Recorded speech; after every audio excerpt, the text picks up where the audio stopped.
ابن حجر کہتے ہیں کہ ایک شخص کو میں نے ایک مقام پہ دیکھا، وہ میرے علاقے کا تگڑا بندہ تھا، سیانا بندہ تھا، مالدار تھا، کیا کہتے ہیں پنجابی میں ڈنڈی پٹی بڑی قائم تھی، بڑا اس کا دبدبا تنتنا تھا، لیکن میں نے اسے طبیب کی دکان پر لیٹے ہوئے دیکھا تو اس کے وجود سے پیپ نکلتی تھی۔ میں نے اسے کہا یار تیرے نام سے تو لوگ خوف زدہ رہتے تھے، تیرا نام لے کے تو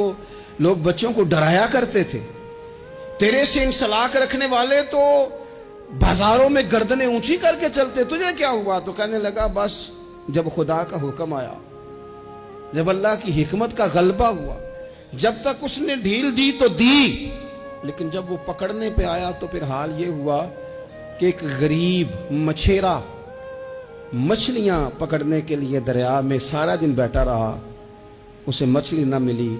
شام کو روئی پڑا کہ مالک میرے تو بچوں کے پاس کھانے کو بھی کوئی شے نہیں۔ تو ایک مچھلی شام کو بڑی محنت کے بعد ایک بڑی مچھلی اس کے ہاتھ لگی۔ ان دنوں نہ مچھلیاں ملتی تھی نہ گوشت ملتا تھا، وہ بیچارہ ایک مچھلی لے کے جا رہا تھا اپنے گھر کی جانب، تو سامنے اسے میں آ گیا۔ جو طریقہ ہوتا ہے، کدھر لے کے جا رہے ہو، کہاں سے لی ہے؟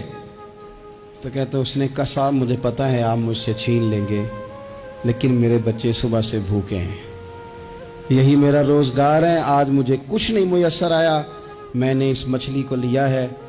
مجھے تو بیچنے کو بھی کچھ نہیں ملا، پتہ نہیں مجھے پکانی کس طرح ہے، تو یہ ایک مچھلی میرے بچوں کی خوراک بنے گی،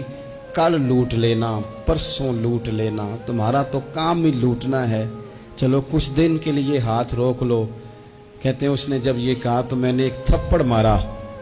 اور اس آدمی سے مچھلی چھین کر میں نے اسے پکڑ کے گھر لا رہا تھا میں، اس مچھلی نے،